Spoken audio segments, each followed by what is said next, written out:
Dear listeners, I have very sad news for you in that neither Marissa or Ken are here on today's episode, which means it's a Nick show.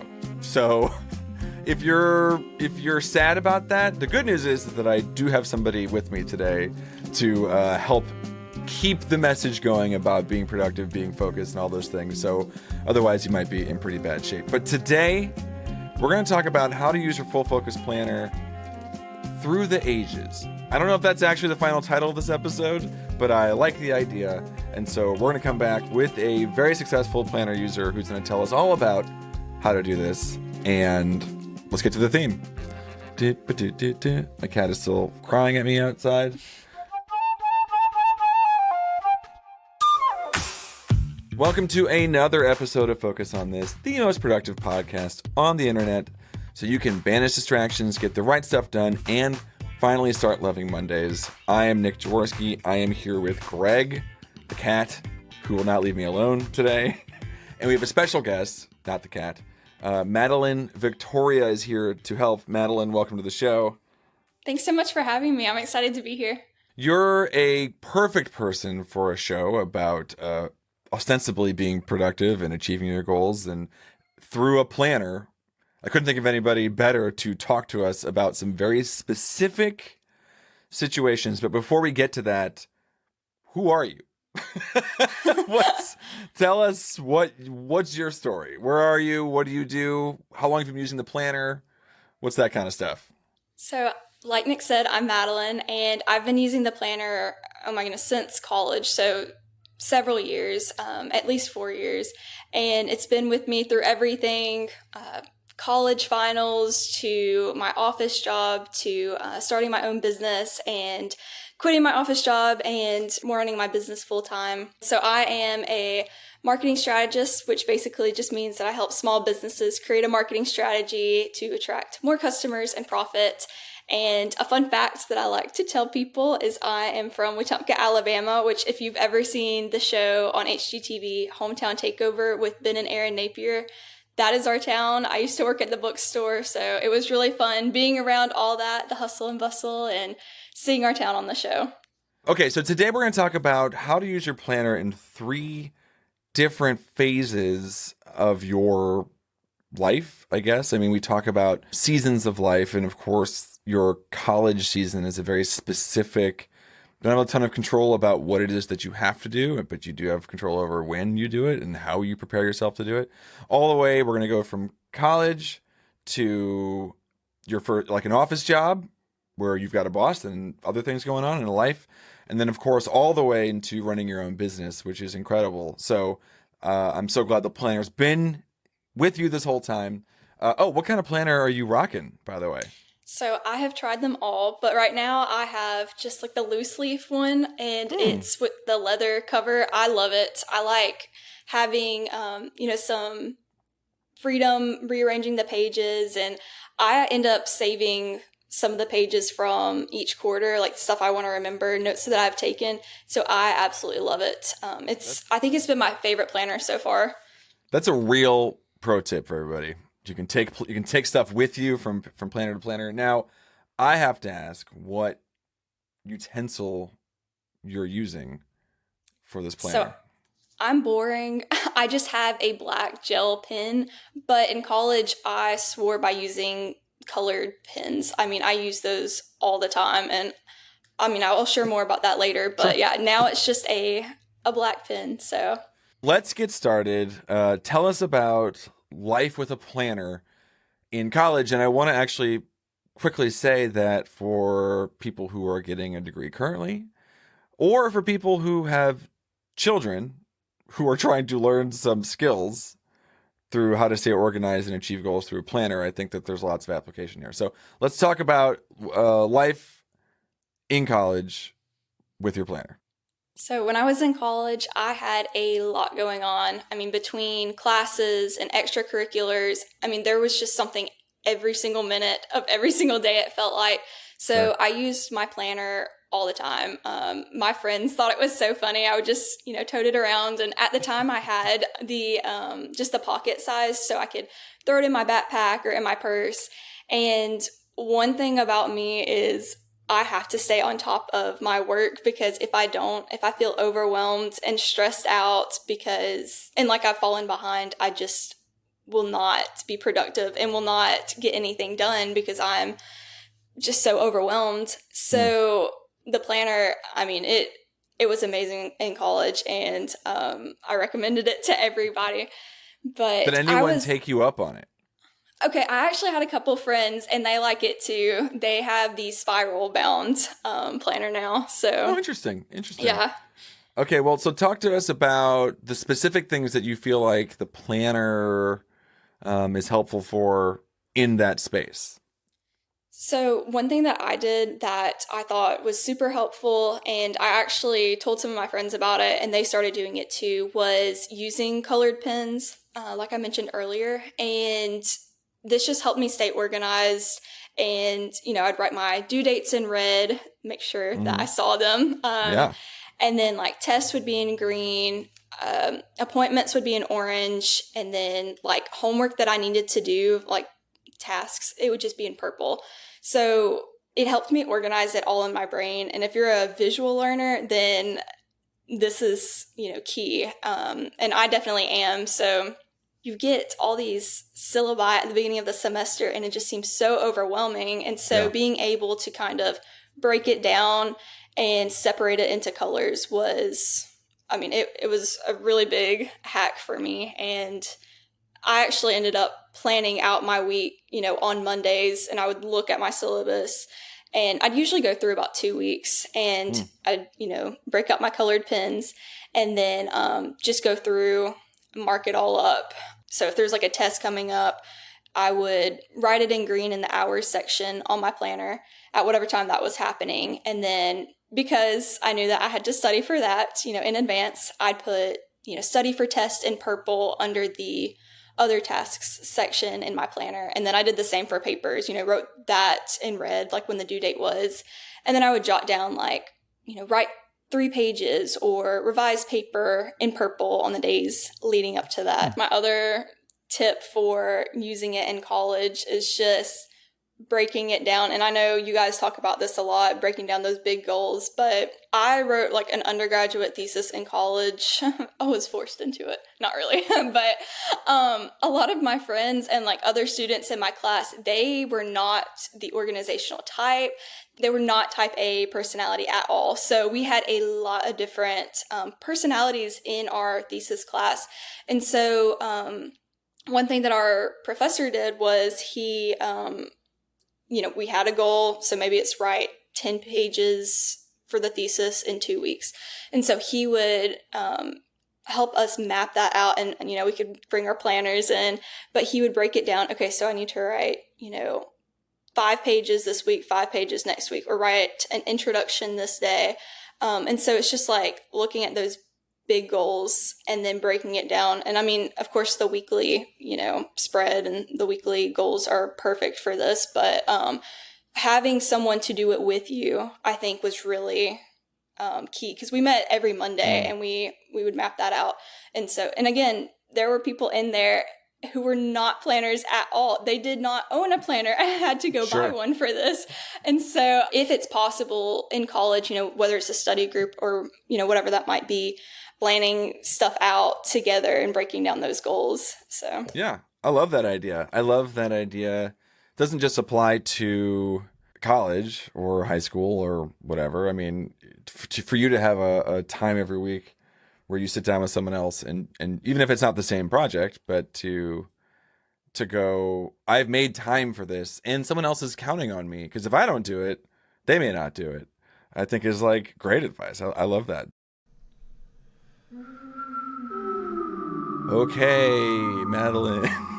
I didn't tell her I was going to do this, but we're traveling through time, and we made it through college, and we wrote a thesis, and it's all great. And now you find yourself at your first office job, and I'm kind of stuck doing this voice now, so I'm going to stop. But your planner transitioned with you from college to your first job. What did you do for your first job? I was an administrative assistant to a university president. Oh, so you got to really track stuff. It was a busy time all the time, but it was great. I learned a lot from it. That's great. Okay, so how did the planner transition into this very structured and probably chaotic time in your life? Yes. So funny enough, so in college I used the pocket planner, but when I started working a full-time job, I Sure. switched to the spiral planner, and I really don't even know why. I think I just needed more space. You need more And space. so, Yeah. yeah, exactly. And so that's what I started using. And so he would come in every morning and basically give me, a list of tasks to do while they were still fresh on his mind. And there was a time where I tried to put this all nice and neat in my planner while he was talking, but I learned really fast that not possible. It was messy, unorganized. Sure. I mean, he, talked fast and I wrote slow, so I couldn't even read my handwriting sometimes. It looked like chicken scratching, and it was overwhelming, did not make me feel productive, didn't look pretty. So just a little bit chaotic. And eventually I shifted to doing brain dumps. So I would get a legal pad, and as he's talking, I'm just writing it all out. So every task, everything that he's saying, I just put it down on this legal pad. And then, all the thoughts that I had on my mind too, I would write it on there. And then when we were done, I would number the tasks, most important to least important. And then if I needed to, I would ask my boss if there were any top priority tasks. And he was great. He, walked me through it. And he was really good about figuring out what needed to be, top priority. Sure. So these important tasks, the big ones, they got moved to, the daily big three. And then meetings that he wanted me in were put on my hourly spread.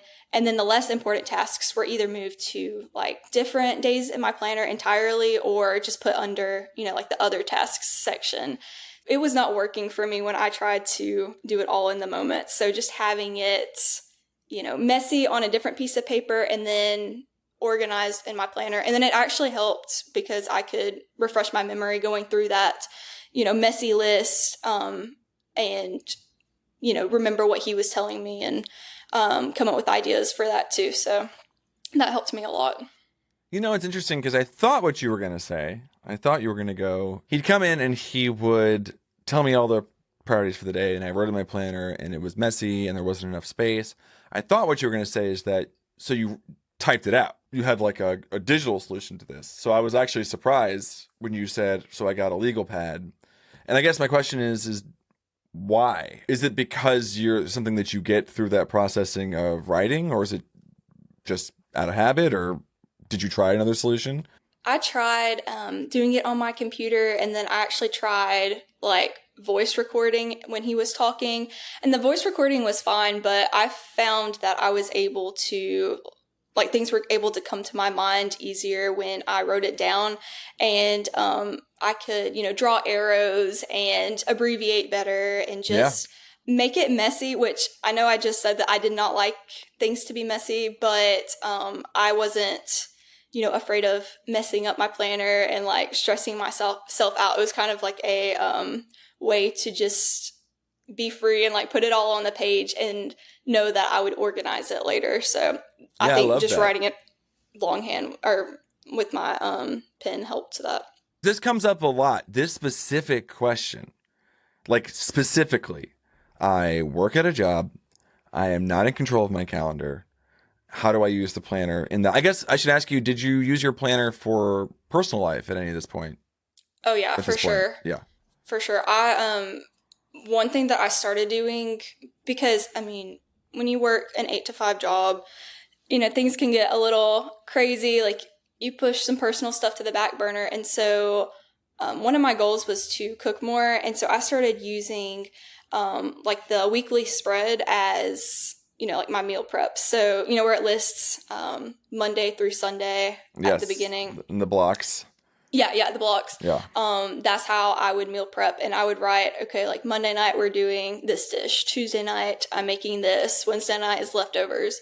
So yeah, I definitely used it for personal life. I would put appointments on my on like the hourly spread. I would put, go to grocery store on other tasks, stuff like that. Sure. So it was very much like intertwined. And I know some people don't like to mix work and personal life. But for me, it just helps having everything in one place, because I'm not going to look at more than one thing, honestly. Sure. Well, and I, someone can correct me if I'm wrong, but I do believe that the belief is that the planner is for both areas of your life. I mean, the planner is there to help you through your 9 domains. And so that definitely includes work, and it definitely includes family and hobbies and those other things. So, because you can only do so much. If you had them in 2 separate places, you're going to fill up both of those things.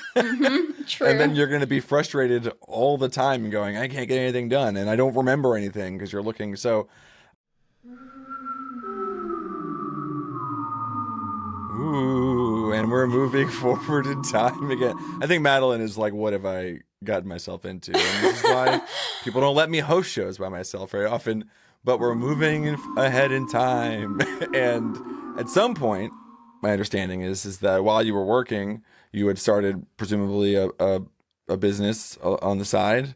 And Yep. Sounds like you've transitioned into a full-time business. Congratulations on that. Thank you. Talk to me about how that went about, and specifically, of course, how the planner helped you accomplish that. At the time when I was working my office job, I had a marketing business on the side. And I mean, it was hard to balance work at my office with my business and, personal life. And so I ended up putting all that in my planner. I had a goal in mind of when I wanted to leave that office job. And so I wrote it in, pink in my planner on the calendar. And I wrote in when I was turning in my notice. And, it was really hard doing both those things, not only because I liked the people that I worked with, but because, it's a huge leap, like working for yourself. And so, but there was also a little bit of relief when I was able to cross that off. I'm one of the people that love crossing things off. Sure. Nothing better. Yeah, exactly. So when I was making, my quarterly goals, I wrote my goals down, was able to map out, a strategy, kind of work backwards from that.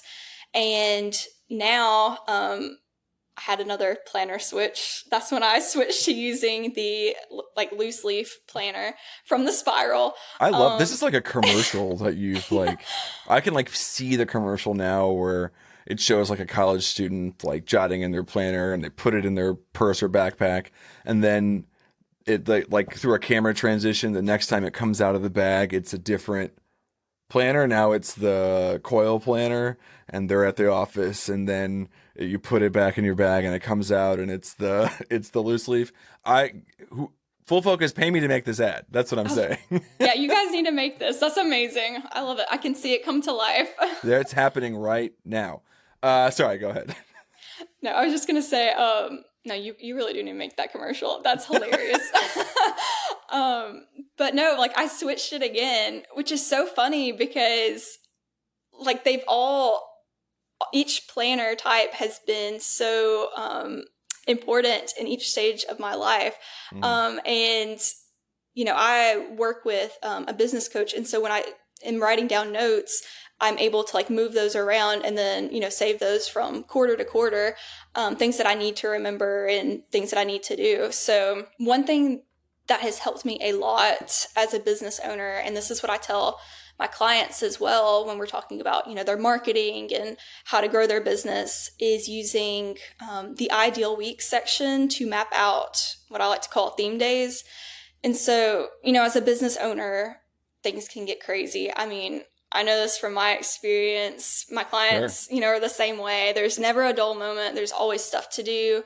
And so theme days, they're just really great because you know what to expect and to do each day. You have a game plan, and then you don't have to recalibrate going from task to task to task because you're doing similar types of work. And, for business owners, I always, recommend having a CEO day. So you get organized, you work on growing your business. Maybe another theme day that you have is a content day. Then maybe you just have a meeting day. So, for me, Monday and Tuesday is just exclusively client work. It's also no meeting Monday because I need a break. And it's just where I do like deep focus work, and people know not to, well, I say people, my family knows not to interrupt me, during this time. And so I'm just able to get a lot done on Mondays and Tuesdays. Wednesdays, I do administrative work. So, all the meetings and then the accounting. This is when I do my taxes. Super fun stuff. Love to see it. And then Thursday is, my content day, writing blog posts or emails to my email list, finishing any client work that needs to be done. And then Fridays, I usually take half a day, but Friday morning, it's just like a growth day. So I repurpose content into social media posts and then finish up any unfinished tasks. So theme days, it sounds like a lot, planning it out, and there are other things that pop up throughout the week. But I have found if you're able to just, kind of name your days in that ideal week spread and just follow that as closely as you can, you actually end up getting more done. The same has been true for my clients, because we talk about this when I first start working with them, and they've had a lot of success too. And if they're brick and mortar businesses, a lot of times they're closed on Mondays because they're open Tuesday through Saturday. And so Mondays are like, their CEO day, and then they fill in the rest of the week. Somebody once on an episode, or maybe it was in the comments on the Facebook page, said that what they do is at the end of each quarter with the loose leaf planner is they have their assistant scan all their notes pages. Oh. Right? Because you take them out, and you can set the paper feeder, and you just like put them through the feeder, and then you've got them. And, now we've got programs that will just organize it for you, and you can call back to that kind of stuff, put it into Evernote, whatever you got to do. And I was like, that's so smart. And another advantage specifically of the loose leaf planner. So, yeah, I love that idea. I'm definitely going to have to start doing that for sure. I did a good thing today, everybody. Good job. As somebody who is clearly organized and clearly driven to kind of live the life that you want, I'm just going to spring this on you. What are just, planner or not, what are like tips or hacks? People love the term hack, that in your life that you go, this is just very helpful to me. Yeah, so two things actually come to mind. The first, and I know we kind of touched on this earlier, is just having a time. I usually set like a reminder on my phone to remind me every week, but having a time to map out your week in advance. So usually for me, it's Sunday afternoons, and then I get into like the big blocks, stuff that I can't move. So like, doctor's appointments, trips, stuff like that. And then down to, the little blocks, stuff that's not quite as important, and I'm filling in, the blanks. So meetings, to-do tasks, stuff like that. But the other hack is actually one that I think I heard from you guys, and it has to do with, like the notifications on your phone. I had no idea this was a thing, but it is like, I think it's an hourly summary. Oh my gosh, this was my tip. Was it? Okay. Yes. This is amazing. I have used that. Oh my goodness, I swear by it. I tell everybody about it too, because like my family, my friends, because I would get so distracted by my phone. And, like Instagram would show up like, oh, so-and-so liked your picture, or this person has posted. I'm like, oh my goodness, I can't get anything done. And my phone would be on vibrate. Yeah, I couldn't turn it off. Or even if you have to get on your phone to do something for good. You've got to find a photo, or you've got to do, whatever. And then suddenly you open up your phone and you've got 19 notifications in the last 20 minutes. And it's called, just for the record, it's called digests for people who don't know what we're talking about. It's in your notification settings, and you can set a timer for how often you get these digests. All right, Madelyn, after our trip through time, through the magic of this medium that is podcasting, we are here at the end of the episode. And as is tradition around here, I am told, we have to ask you for a final thought. So do you have a final thought for our listeners today? Yeah, so out of everything that I've said, I think that I would encourage people, especially business owners, to just test out theme days, see how it works for you. You might be surprised at how much you're able to cut down on your stress and organize your life better. And also, don't be afraid of testing out the new planners, especially when you're going through seasons of life.